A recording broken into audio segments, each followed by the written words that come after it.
comprobando lo que es agradable al Señor. Sencillo el versículo, ¿no es así? Corto también y muy claro. Y mis amados hermanos, el título que tenemos para el sermón en la tarde de hoy, casi que de manera literal, es el mismo versículo. Compruebe lo que agrada al Señor. Es el mismo versículo con el verbo conjugado en otro tiempo, pero el mensaje es el mismo.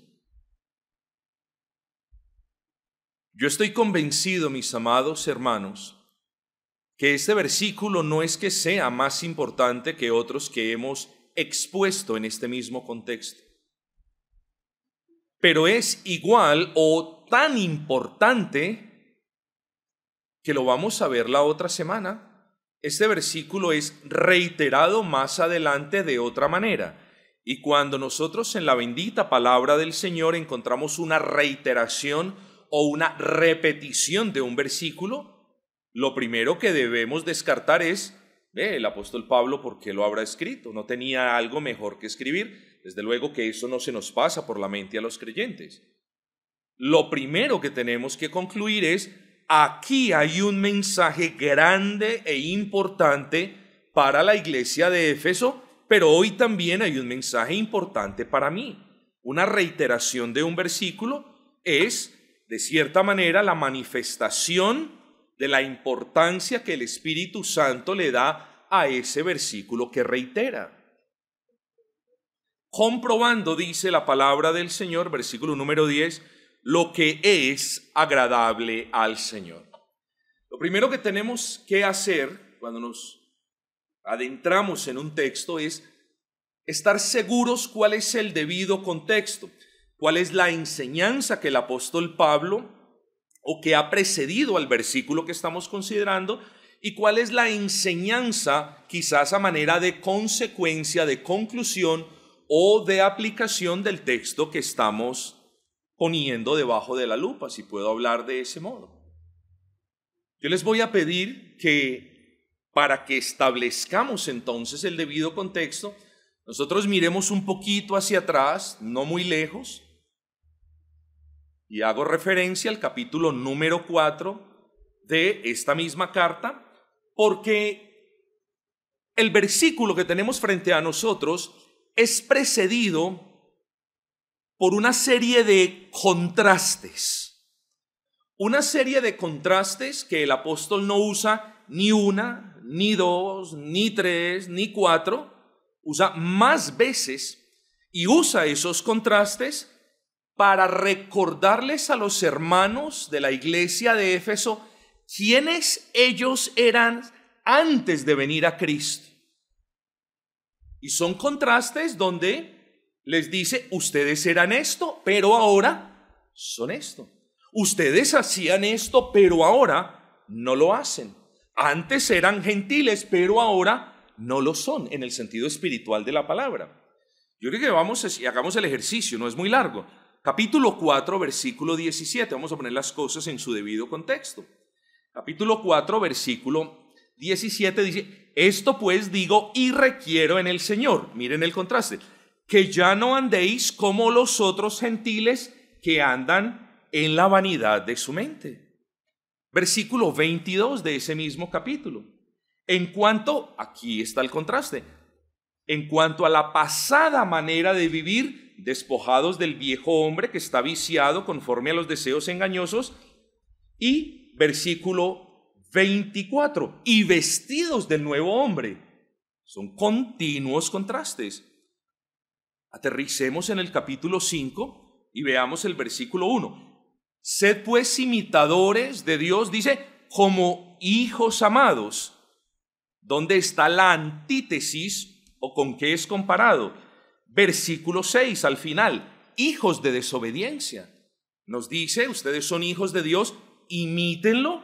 Y en el versículo 6 está diciendo, pero los hijos de desobediencia. Está mostrando un continuo contraste entre el pueblo de Dios, los redimidos por la sangre del Cordero, y aquellos que están muertos en sus delitos y pecados. Está mostrando un contraste entre lo que hacen, entre las prácticas de aquellos que no creen en el Señor, de aquellos que son llamados hijos de desobediencia, y la manera como están andando los hermanos de la iglesia de Éfeso. Versículo 15 de este capítulo, sigan conmigo, se los pido. Versículo 15, mirad pues con diligencia cómo andéis. Dice, no como necios, aquí está el contraste, sino como sabios. Versículo 17, 2 versículos más adelante, por tanto no seáis insensatos, dice, sino entendidos. Vuelven y están los contrastes. Y es que los contrastes son muy dicientes, mis amados hermanos. Con tantos contrastes a los hermanos de Éfeso, seguramente les había quedado claro que su caminar en Cristo tenía que ser sustancialmente diferente al de aquellos que no tenían a Cristo. Mis amados, es algo que nosotros debemos comprender. Pastor, no lo repita, que yo lo comprendo. Siempre es necesario, porque el ser humano se va familiarizando con ciertos asuntos y la familiaridad le hace perder el respeto. Luego, ¿qué va sucediendo? Muy sencillo. Las personas van familiarizándose con la fraseología cristiana, incluso nosotros podemos llegar a caer en tal situación. Nos familiarizamos con el cristianismo, con lo que hacemos, todo lo demás, y vamos descuidando el estándar de vida. Y si quedó aquí es porque es necesario que nosotros los creyentes recordemos que nuestra manera de caminar no es un poquito diferente a la gente del mundo, debe ser sustancialmente diferente a la gente del mundo. Es que si por algo los creyentes somos identificados, es por la gracia de Dios, y la gracia de Dios obrando en el creyente produce algo que usted y yo conocemos como frutos. La gracia de Dios siempre produce frutos. La gracia de Dios nunca no puede producir frutos.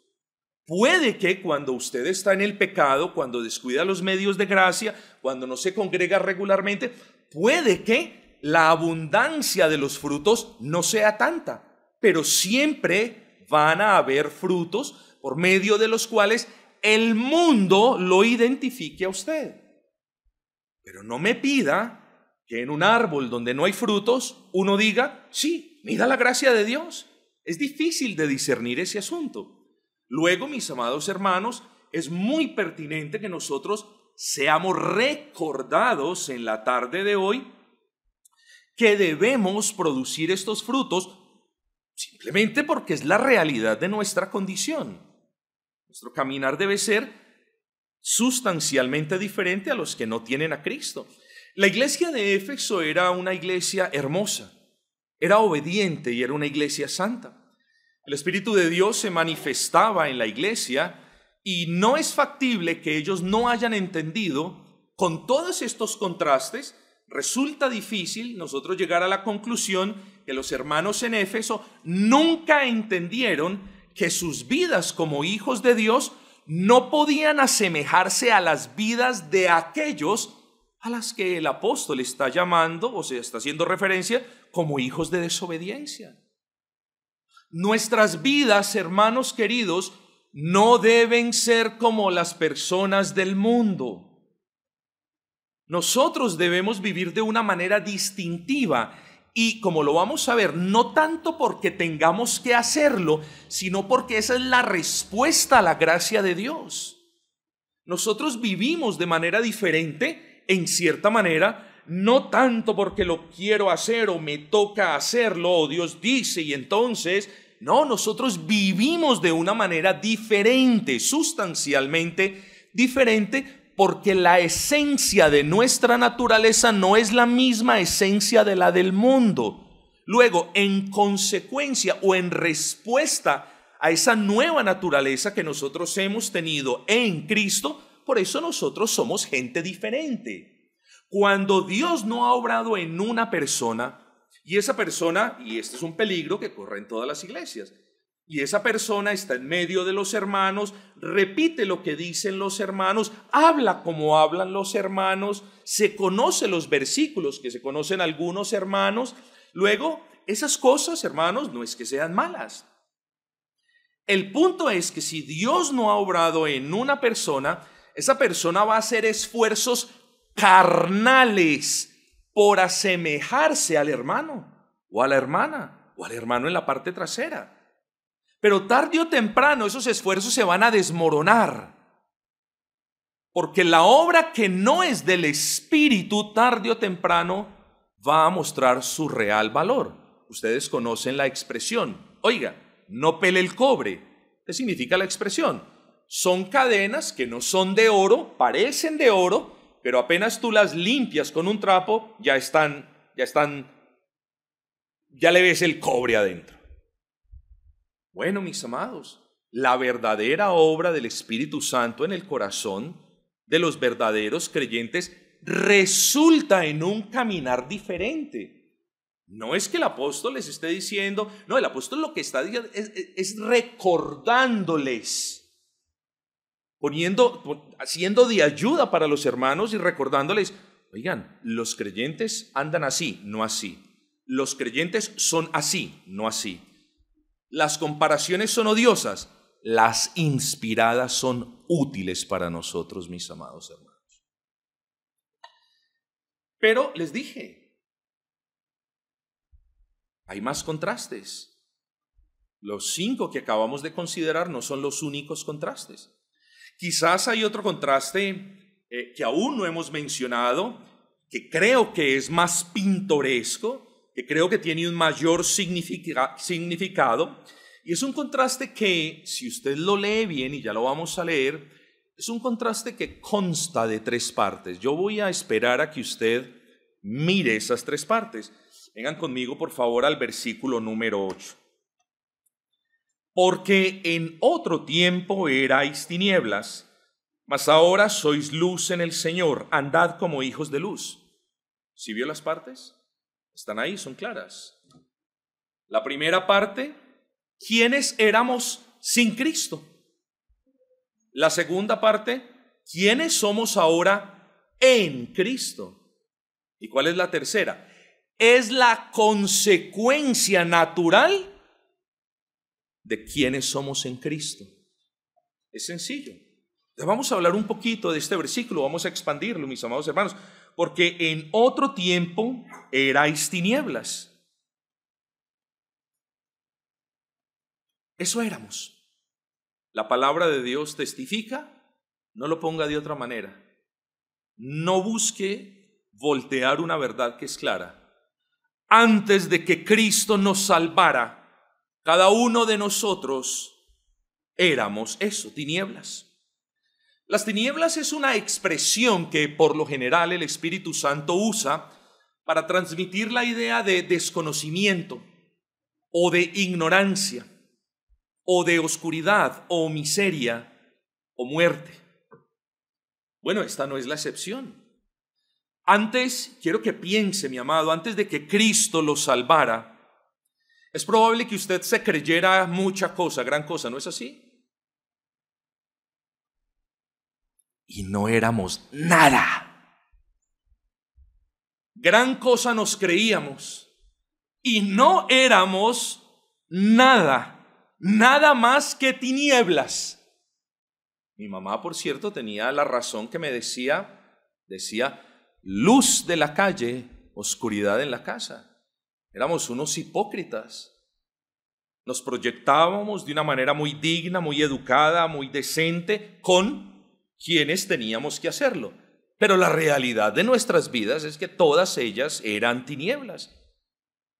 Tinieblas porque su espíritu estaba muerto en sus delitos y pecados. Tinieblas porque todas sus palabras, o la mayoría de ellas, eran vanas, porque sus obras eran infructuosas. De hecho, no solamente éramos tinieblas, vivíamos en las tinieblas, nos complacíamos con las cosas que se hacen en las tinieblas. En las tinieblas, además, escondíamos el pecado. Éramos felices y dichosos. En medio de la miseria, amábamos las tinieblas. Éramos como aquellos de los que la palabra me habla y dice: algunos moraban en tinieblas y sombra de muerte, aprisionados en aflicción. Eso éramos. Y éramos tinieblas sobre todas las cosas, porque la luz vino al mundo y nosotros amamos más las tinieblas que la luz.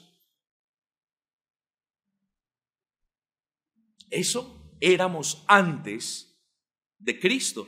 Y eso es lo que dice el apóstol. En otro tiempo erais tinieblas. Se explica por qué antes ustedes andaban en adulterios, en mentiras persistentes, en fornicaciones, en idolatrías. Eso explica todo. La naturaleza de ustedes, y esto no lo dice el apóstol Pablo de manera explícita, pero la naturaleza de ustedes era tinieblas. Y uno a las tinieblas no les pide luz, porque las tinieblas no pueden generar luz. Si la luz ha de ser, tiene que ser por orden divina. Pero nosotros no podíamos hacer eso. Éramos tinieblas. Pero justo después de recordarle a los hermanos quiénes eran ellos cuando estaban sin Cristo, ahora el apóstol les dice, y de paso a nosotros, más, es decir, pero ahora sois diferentes. Ustedes tienen una naturaleza diferente. Ustedes son hechura de Dios. Ustedes no son como la gente del mundo, que son criaturas de Dios. Esto ya lo hablamos. La naturaleza de ustedes es una naturaleza especial. Es una naturaleza que es literalmente creada por Cristo de una manera nueva. Es una naturaleza que tiene inclinaciones diferentes. Hermanos, Dios ha hecho de nosotros, por su gracia, nuevas criaturas en Cristo.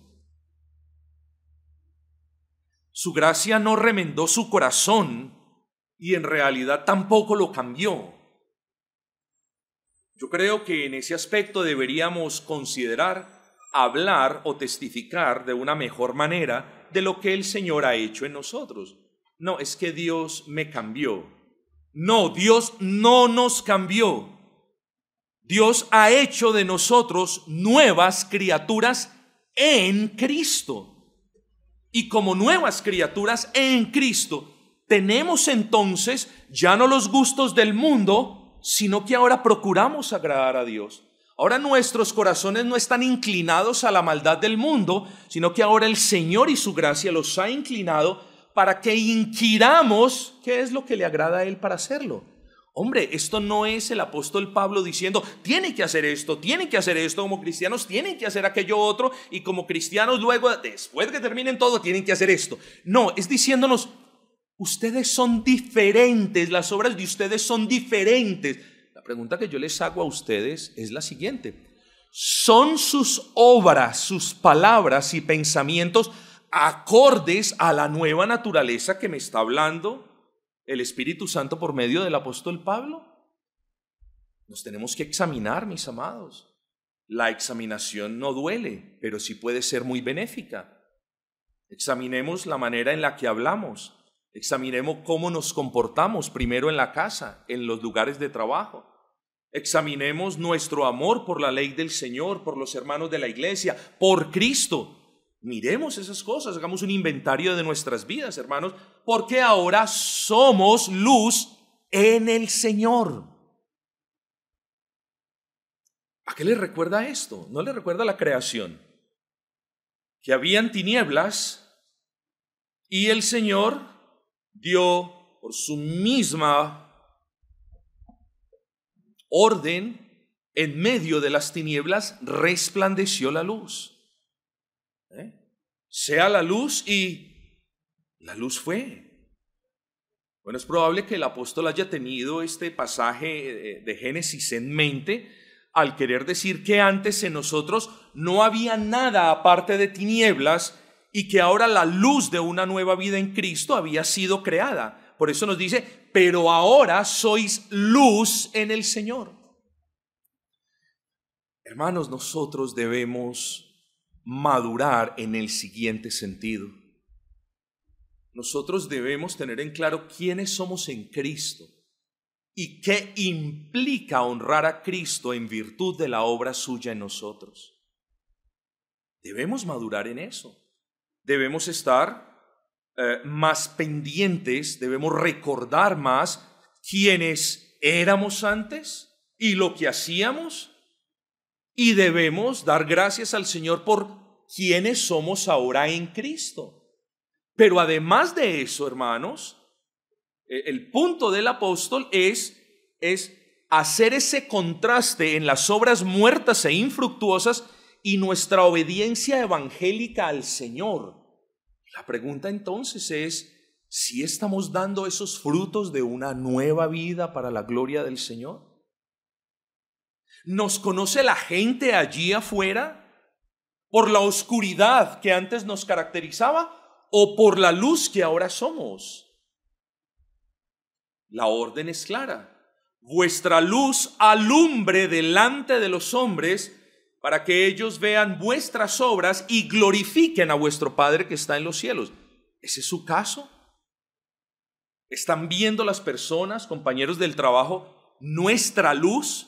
Obviamente, claro, no en el sentido literal, sino están viendo la luz de nuestras obras. ¿Están viendo la luz de nuestras palabras? ¿No se dan cuenta ustedes, hermanos, que somos ahora luz en el Señor? ¿No se dan cuenta que no podemos sostener un testimonio cristiano si decimos somos luz en el Señor, pero nuestras obras y nuestras palabras reflejan más la oscuridad en la que andábamos que la luz que somos? Eso confunde a las personas. Decirle a las personas somos luz en Cristo y andar en las tinieblas confunde a las personas. Y además de confundir a las personas, en segundo lugar, eso vitupera el nombre de Cristo. Estamos negando la eficacia de la gracia. Estamos diciendo yo soy salvo por gracia, Dios me salvó por gracia, pero no tengo la gracia para andar como Cristo anduvo, al menos para esforzarme. Tenemos que pensar en esas cosas. Estas palabras son desafiantes, hermanos. El punto no es leer un versículo y se acabó, no. Entonces tenemos la primera parte, quienes éramos antes de venir a los pies de Cristo, quienes somos ahora en Cristo. ¿No nos dice el Señor? Y ustedes conocen bien este versículo, 2 Corintios 5:17. ¿Qué dice el Señor? Si alguno está en Cristo, dice, nueva criatura es. Nueva criatura es. Las cosas viejas pasaron. Hay veces recitamos este versículo no con una limpia conciencia. Decimos somos nuevas criaturas en Cristo, las cosas viejas pasaron, pero usted sigue haciendo las cosas viejas por las que los conocían antes. Esto no puede ser así, mis amados. La consecuencia del versículo número 8 es que ahora los que han sido hechos luz en Cristo hacen las obras de la luz. La luz puede verse en la manera como hablan, en el testimonio de ellos. Entonces, estas son cosas muy distintas. La obra de Dios en usted, vuelvo, insisto, no es como un remiendo, mis amados. No es como la reparación de algunas cosas que estaban dañadas en su alma, no. Todo en nuestras vidas estaba roto y quebrado. Por eso dice la Escritura, todas las cosas quedaron atrás, esas cosas viejas. Usted ha sido hecho nuevo, tiene nueva naturaleza, con todas las implicaciones que esto suceda. Así que éramos tinieblas, pero Dios en su gracia nos ha hecho luz en Cristo. Ahora bien, ese contraste es hermoso, es claro, es de utilidad para nosotros, también es desafiante, pero ahora miramos la implicación de quiénes somos en Cristo. Que no solamente es decir, bueno, yo andaba de esta manera, ahora ya no ando. No, mis amados. ¿Cierto? El punto no es cambiar un pecado escandaloso por uno menos escandaloso. El punto no es decir, así andaba yo en Cristo cuando no conocía a Cristo.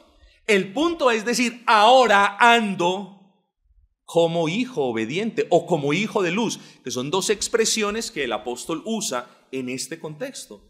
Entonces, mire lo desafiante, hermanos. Así que inmediatamente después que el apóstol nos recuerda quiénes éramos, tinieblas, y quiénes somos ahora, luz en el Señor, ahora prosigue a hablar de la implicación de la obra de Dios. Usted ya lo conoce, porque en otro tiempo, versículo número 8, en otro tiempo antes erais tinieblas, hacían lo malo, pero ahora sois luz en el Señor.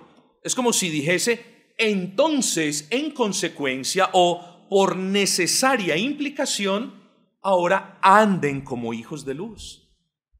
Siempre hemos dicho, querida familia, que Dios no le pide a uno de sus hijos algo que él, uno, no quiera hacer y dos, que él no pueda hacer. Así que en esta exhortación, andad como hijos de luz, lo que el Señor está haciendo, técnicamente hablando, no es diciéndonos cómo deben andar, sino más bien por qué debemos andar como hijos de luz. Y la respuesta es sencilla.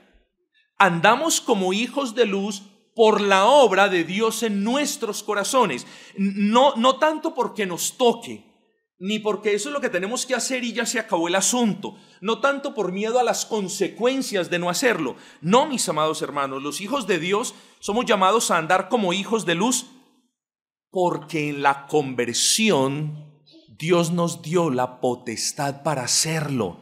No es natural que un hijo de luz ande en las tinieblas. No es natural, es antinatural.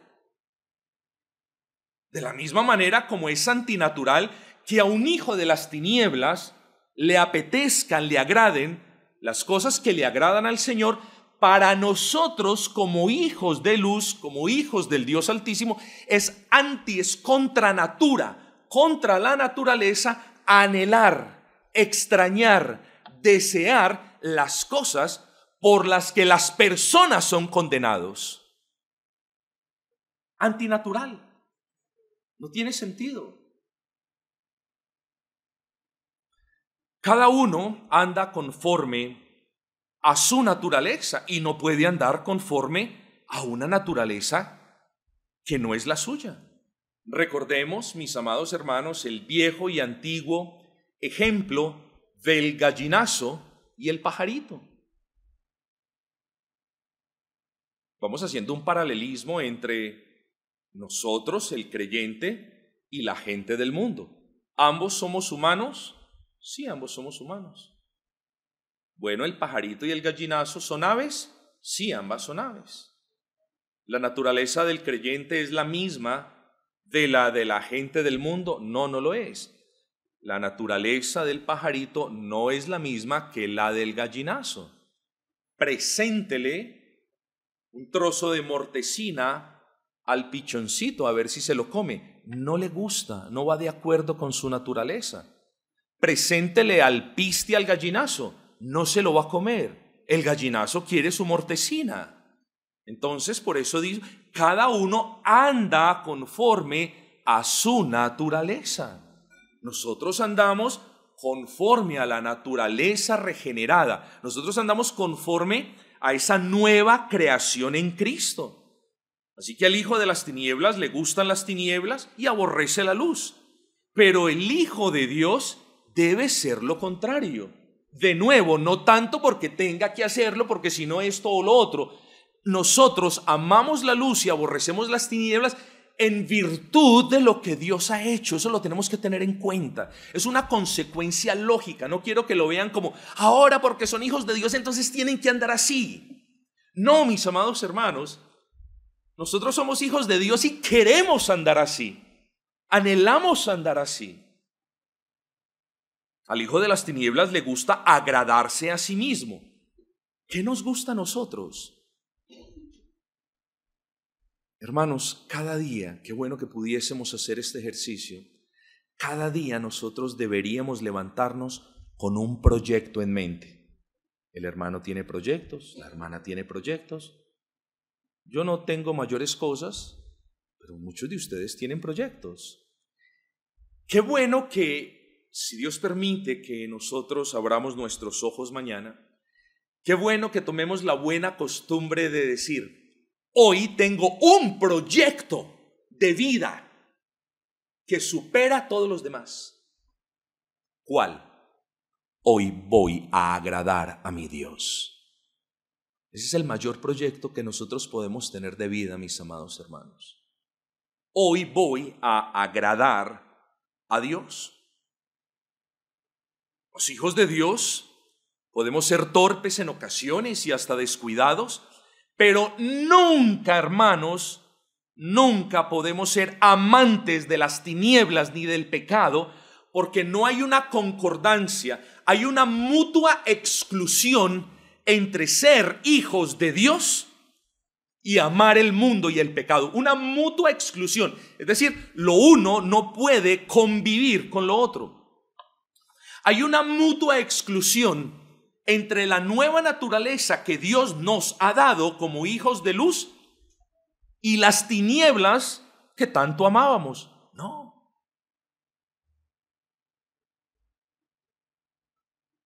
Luego Pablo en realidad llama a los hermanos de Éfeso a andar como hijos de luz, porque en realidad, mis amados, andar como hijos de luz es la única manera que le agrada al Padre.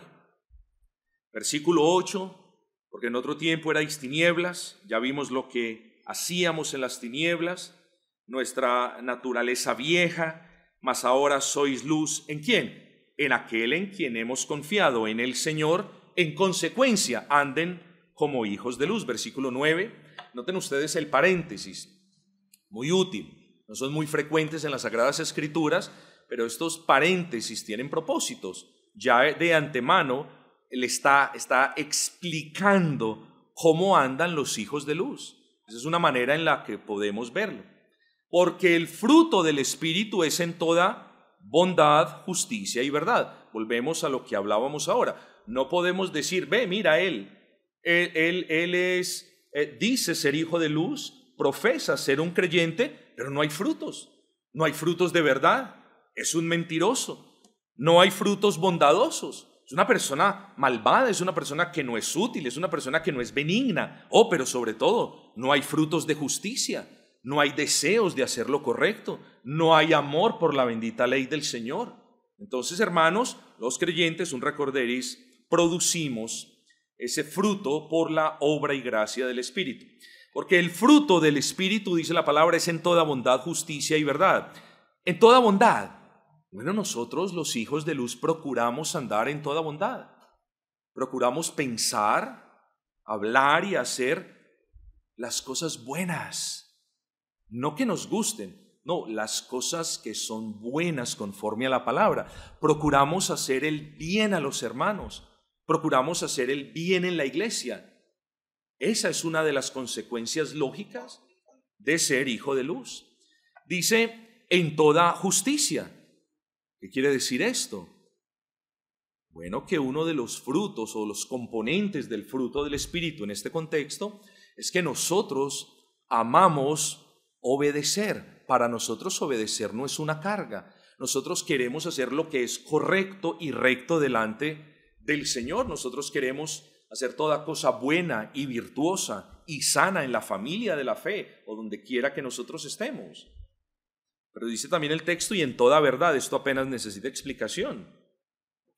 Nosotros somos llamados a ser personas creyentes que se oponen al error, a la mentira, a la hipocresía, pero sobre todo personas de absoluta integridad, mis amados, personas auténticas y genuinas de principio a fin. Esa es la manera en la que debemos vivir. Sí, no es una explicación exhaustiva, ni tampoco Pablo lo pretende, pero este es un buen derrotero. Cuando usted se pregunte, o cuando usted mire sus frutos, mire si sus frutos son en toda bondad, en toda justicia y en toda verdad. Versículo 10, venimos a este texto hermoso, comprobando lo que es agradable al Señor.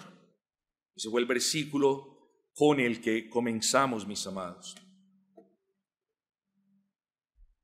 Yo quiero que usted piense en lo siguiente. Su mamá o su papá o su mejor amigo le regalan a usted una camisa fucsia fosforescente porque pues la vio en un almacén y pensó que le iba a gustar. Luego nosotros la recibimos porque amamos o apreciamos a esa persona y la abrimos, tragamos saliva y sonreímos. En algunas ocasiones, o quizás en muchas, usted ha mentido y ha dicho, tan bonita, gracias.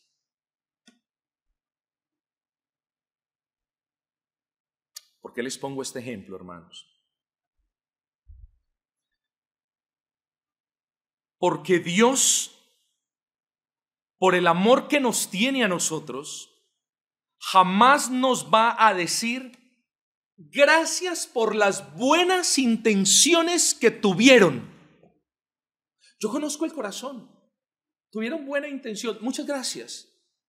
Nunca anduvieron como hijos de luz. Nunca anduvieron como hijos de obediencia. Nunca anduvieron en el fruto del Espíritu en toda bondad, justicia y verdad. Pero gracias de todos modos. ¿Esto fue lo que me dieron? Gracias, no había más. Yo los entiendo. Nunca va a decir eso, mis amados hermanos. Y nosotros debemos ser honestos con nosotros mismos por el bien de nuestras propias almas, porque Dios no califica como buena una obra de obediencia a menos que haya sido hecha en fe y conforme Él lo reveló en su palabra. Hermanos, hay cosas, órdenes generales, favores generales que pedimos. Hermano, entre a mi casa, apaga la llave y gracias, cierra con llave y se acabó.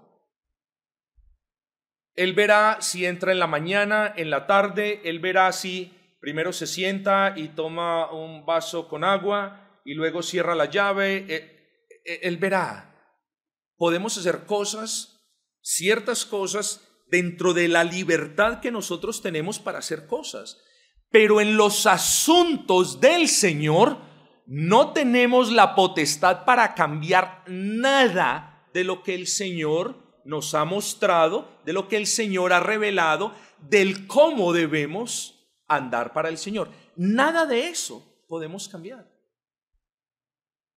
El Señor nos da libertad para hacer algunas cosas conforme la luz, la sabiduría local. Por ejemplo, el Señor nos da la libertad para tener un culto a las 11 de la mañana, tanto como para tener un culto a las 6 de la mañana. Estamos en libertad de eso. La palabra no regula eso. El Señor nos da la libertad de tener 2 cultos, escuela dominical, y eso está bien. Hay libertades que podemos ejercer sin temor a convertirnos en violadores o transgresores de la palabra de Dios. Pero en lo que respecta, hermanos, y esto lo debemos entender, en lo que respecta a la manera como nosotros andamos en el Señor, ¿cómo creería usted que hoy día estuviera andando si el Señor hubiera dicho, anden como quieran, son libres en Cristo, hagan lo que quieran? ¿Quieren que les diga una cosa? No sé. La primera cosa que les digo es que aquí no habría nadie en este momento. Muy probablemente no habría nadie. Entonces, hermanos, en lo tocante a la manera como nosotros debemos andar en Cristo, por favor, comprenda esto. Dios ha sido muy, pero muy claro cómo debemos andar. Es decir, ha revelado de una manera en la que todos somos inexcusables y nunca podremos decir, pero Señor, tú nunca me explicaste cómo debía andar en Cristo. Tú nunca me explicaste que agradable era que yo amara al hermano. Tú nunca me dijiste que tenía que tener paciencia con la hermana. Tú nunca me dijiste que tenía que servirte. Tú nunca me dijiste tú me dijiste que no podía cometer pecado, pero nunca me dijiste que no podía asociarme con los que tal cosa practican. No, todo lo ha revelado. Y eso nos hace inexcusables delante de Dios, mis amados hermanos. Luego, con todo lo que hemos dicho, nosotros no solamente vemos el estándar, la manera correcta en la que Dios quiere que andemos, sino que somos inexcusables, no tenemos excusas al respecto. Versículo 10, comprobando lo que es agradable al Señor. Evidentemente nosotros no queremos agradarnos a nosotros, por eso les hablé del proyecto. ¿Por qué? Porque nosotros, Señor, hoy quiero agradarte. Comprobando. ¿Usted cómo comprueba algo? Compruebe que el billete es falso. ¿Qué hace usted? Lo empieza a tocar, empieza a mirar, toca el alto relieve. ¿Sí me entiende? Usted examina. Esa es la idea que proyecta la palabra original en griego, de comprobar. Dice, examinen. Y esto es importante porque usted no comprueba la validez, la veracidad de un billete simplemente a lo lejos. Sí, es falso. Lo tiene que examinar. Y muchos vienen también falsificados que ni siquiera tocándolos, ni siquiera a la luz. Entonces, eso es lo que significa comprueben, examinen, escudriñen. No se queden en las cosas superficiales. Entren en la palabra, escudriñen la palabra. Cerciórense de que lo que están hablando y diciendo es agradable a Dios. ¿Y cómo, Señor? Porque yo lo he revelado. Escudriñen la palabra. Es como poner algo bajo la lupa y examinar si lo que estamos mirando cumple con un estándar establecido. Eso es comprobar. Así que la expresión es, pongan, les estoy leyendo el versículo 10, pongan bajo la lupa sus palabras, sus pensamientos, sus obras y comparen todo eso con el estándar que Dios revela. O lo contrario, si lo quiere ver de esa manera. Escudriñe la bendita palabra de Dios, establezca el estándar de Dios y entonces compare ese estándar con lo que usted o con la manera en la que usted está hablando. Es absolutamente lo mismo si lo ve por este lado o por este otro. El ejercicio es precisamente examinar, escudriñar algo. Y sin exagerar en lo más mínimo, a eso precisamente estaba llamando el apóstol Pablo a los hermanos de la iglesia de Éfeso. Si ustedes han de andar de una manera agradable a Dios, bien. La única manera de hacerlo es comprobando que su manera de vida es agradable al Señor. Parece que el apóstol les llama a que se aseguren de observar sus testimonios a la luz del estándar ético de la palabra de Dios. Hoy en día no tenemos oráculos, ni profetas, ni revelaciones, pero ¿para qué los necesitamos, mis amados hermanos, si tenemos las Sagradas Escrituras? Todos debemos dar gracias que Él no nos ha dejado en la perversidad de nuestra imaginación. Imagínese usted, si así hubiera sido, cada uno de nosotros hubiese establecido su justicia propia y hubiese establecido en su propia conveniencia lo que nos agrada darle al Señor. Pero la vida cristiana no es acerca de darle al Señor lo que nos agrada darle. La vida cristiana, el andar correcto, es acerca de rendirle de manera evangélica lo que el Señor demanda de nosotros.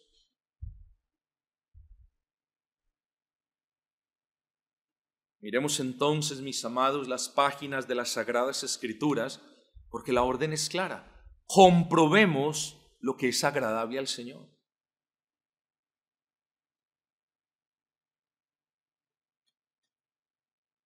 Dios nos ha dado libertad, repito, para obrar dentro de las normas de su palabra, pero cuando demanda algo específico de nosotros, entonces nos revela en esas páginas lo que necesitamos para obedecerle de una manera grata a Él.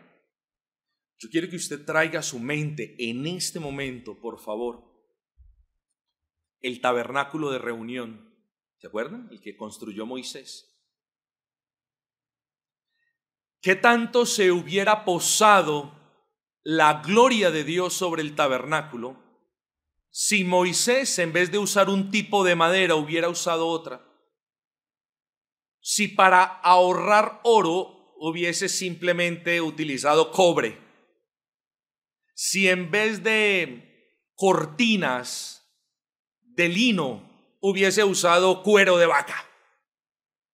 No, mis amados hermanos. Dios fue meticuloso estableciendo la manera en la que Él se iba a agradar en ese tabernáculo. Dios establece de manera meticulosa la manera como Él se agrada en nuestros caminares. O piense usted de qué bendición hubiese sido un arca si Noé la hubiese hecho como a él mejor le hubiera parecido. No, no la voy a calafatear con brea. Mejor voy a ponerle esto otro. Yo sé más. O no hay brea, lo único que yo puedo es ponerle barro. No, mis amados hermanos. Cuando Dios establece lo que Él quiere, cuando es claro, y este es el caso, nosotros debemos hacer eso. Muy seguramente para Moisés no fue cosa súper sencilla. Muy seguramente para Noé no fue una cosa súper fácil. Bueno, pero ¿quién dijo que para nosotros lo iba a hacer, mis amados hermanos? Aquí lo que nos importa es que Dios nos está pidiendo algo en virtud de su obra. Luego, y esto abrácelo por fe, luego nosotros sí podemos caminar de una manera agradable a Dios. Sí lo podemos hacer, mis amados. ¡Oh, qué bendición! Podemos referirnos al templo de Salomón. Sí, Salomón levantó el templo, pero David dio testimonio de que fue Jehová, por su espíritu, por el que había hecho ese diseño. Hermanos, Dios reveló de manera especial lo que Él quería que se construyera y cómo quería que se construyera. Ahora nosotros, gracias a Dios, no tenemos tales cosas por construir, pero su revelación en lo tocante a cómo debemos andar los hijos de luz es clara y por lo tanto nuestra labor principal es comprobar aquello que es agradable a Dios. Para comprobar eso, debemos pedirle al Señor diligencia. Que no sea, yo voy a comprobar que es agradable al Señor mañana, el miércoles ya un poquito menos y el viernes ya se me ha olvidado qué tengo que hacer. Pidámosle al Señor que todos los días nos recuerde que nuestra o alguna, o quizás la labor principal día a día es que comprobemos que si lo que estamos haciendo le agrada o no le agrada al Señor. Yo, hermanos, me vi tentado a ayudarles a escribir esas cosas que sean de ayuda. Ahora, hermanos, voy a hacer un pequeño paréntesis, bueno, tratando de ser un poco útiles, pero aquí no hay una casuística. Yo no le puedo escribir una lista de cosas que son agradables a Dios y una lista de cosas que no son agradables a Dios. Usted mismo lo puede determinar, ahí está en el libro que tiene con usted. Pero piense, tengo libertad cristiana, puedo hacer esto, pero haciéndolo voy a ser de tropiezo para mi hermano. ¿Eso es agradable a Dios? No, eso no es agradable a Dios. Luego no lo hago. Nosotros tenemos que comenzar, hermanos, a poner a funcionar el intelecto regenerado que Dios nos da. No toda lista se la da el pastor. Nosotros tenemos que comenzar, hermanos, a discernir estos asuntos. Me invitaron a una actividad. ¿Quiénes me invitaron? Mi amigo drogadicto, mi amiga lesbiana, mi amigo ateo. ¿Puedo ir a la reunión? Puede ir. ¿Glorifica al Señor? No. Luego, no lo hago. Son cuestiones lógicas, hermanos. Me invitaron al sacramento de la confirmación en el templo de Santa Argemira, un familiar que me ama mucho. ¿Es eso bueno para nosotros como creyentes? Dice la Escritura, no os hagáis partícipes con ellos. ¿Le agrada eso a Dios? No, no le agrada. Por eso entonces no voy, me pongo colorado un rato, me da vergüenza, pero le digo la verdad en amor. ¿Hay alguna cosa virtuosa en lo que voy a hacer? Sí. Eso le agrada a Dios. ¿Hay edificación en la palabra que voy a decir? Sí, eso le agrada a Dios. Comprobemos, mis amados hermanos, lo que le agrada a Dios y que la gracia en su espíritu nos lleve a hacer eso, mis amados. Entonces no solamente es un ejercicio intelectual de comprobar, sino también involucra el aspecto volitivo de hacer lo que le agrada a Dios. Porque nada ganamos comprobando lo que le agrada a Dios, pero no haciéndolo. Seamos sabios, hermanos, seamos entendidos, humildes, nobles, bereanos, escudriñadores de la palabra. Seamos entendidos, hermanos. Quiera Dios permitir que hoy salgamos de este templo en verdad deseosos de que nuestro testimonio brille para la gloria de Dios. Y mis hermanos, estoy seguro que brillará por su gracia si adoptamos la buena costumbre de comprobar todo aquello que a Dios le agrada. Estamos en peligro cuando no lo sabemos. Pero es que, mis amados hermanos, además de la palabra del Señor, si somos verdaderamente hijos de luz, tenemos una conciencia regenerada. Y si bien la conciencia no es infalible, la conciencia sí nos ayuda a determinar, conforme la ley del Señor escrita en nuestro corazón. Recuerden la promesa del nuevo pacto. La conciencia nos ayuda, conforme a la ley del Señor escrita en el corazón, a determinar qué es bueno y qué no es bueno, qué es virtuoso y qué no es virtuoso, qué aprovecha, qué no aprovecha. No voy a ir al culto. ¿Eso le agrada al Señor? No, estoy comprobando, mis amados. Y cuando yo compruebo que algo no le agrada al Señor, bueno, los cristianos, ¿cuándo lo hacemos? ¿Qué hacemos? Hermanos, intentamos, nos esforzamos por hacer lo que le agrada. Bendita sea la palabra del Señor. Bendito sea el Dios que la inspiró, que no nos dejó en los perversos designios de nuestros corazones, sino que estableció que en consecuencia de su obra en nuestro corazón, nosotros andemos como Él anda. Somos cristianos, mis hermanos. No somos perfectos, pero somos cristianos. Y los cristianos seguimos a Cristo, imitamos a Cristo, queremos ser más como Cristo. Bueno, he aquí una buena oportunidad. Comprobemos lo que a Cristo le agrada y pidámosle a su Espíritu que nos dé fuerza y gracia para hacerlo. Bendito sea el Señor por su gloriosa palabra.